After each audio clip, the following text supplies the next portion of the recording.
Rúnar, til hamingju, þið eru núna búin að loka á þetta, þið eru komin núna í úrslitakeppnina. Hvernig líður stelpunum þetta allir? Bara mjög vel. Þetta var það sem við lögðum þetta var risa leikur fyrir okkur og við vissum að með sigri í dag þá erum við svona nokkuð búin að tryggja úrslitakeppnina og það er okkar markmið og við erum búin að vera að stefna því frá því í haust og stelpunum svöruðu þessu bara mjög vel í dag. Frábær fyrri hálfleikur, fyrsti leik sérstaklega og það sem við höfðum mikið sjálfstraust, skutum boltanum vel og spilum flott vörn. Svo gef ég bara fullt kredit á IR. Það komið tilbaka og þær eru bara hörkuduglegar að spila svona kannski ekki fallegasta körfubolta en þær eru fysikal og með fullt af látum í stúkunni þá var þetta bara mjög slempinn seinni hálfleikur en bara virkilega stoltur af mínum stelpum að halda haus og klára þetta. Þetta var, já, þú segir að þið byrjuðu vel og svo svona fjaraði ekki undan, þið slökuðu kannski aðeins á. Þetta er ekkert ósvipað á Hamarsleikunni, þetta er ekki eitthvað sem verður að lagast fyrir úrslitakeppnina? Jú, sko við erum svo sem búin að gera svona oft í vetur.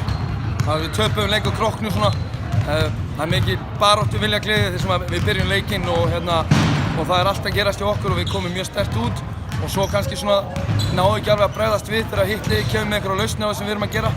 En við vorum samt að búa til fullt af flottum skotum í dag, bara kannski við þurfum að fara að æfa með svona miklum látum, þannig að þær verði vanir að skjóta þegar það er brjálega að gera í stúkunni. Svona verður bara úrslitakeppnin? Svona verður úrslitakeppnin og það, eins og ég segi, við erum með ungt lið svo oft minnst á og ég er ekkert að stressa mig á þessu.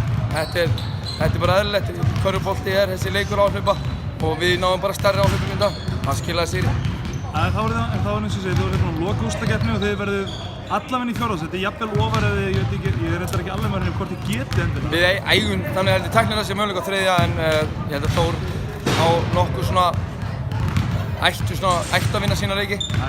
En þannig að við förum bara í úrslitakeppnina þá í fjórðasætinu og bara við erum spennt að fá að takast á þessi lið og eins og ég segi bara sjá hvað við stundum. Læsilegt, herru, til hamingju með þetta. Takk hérlega.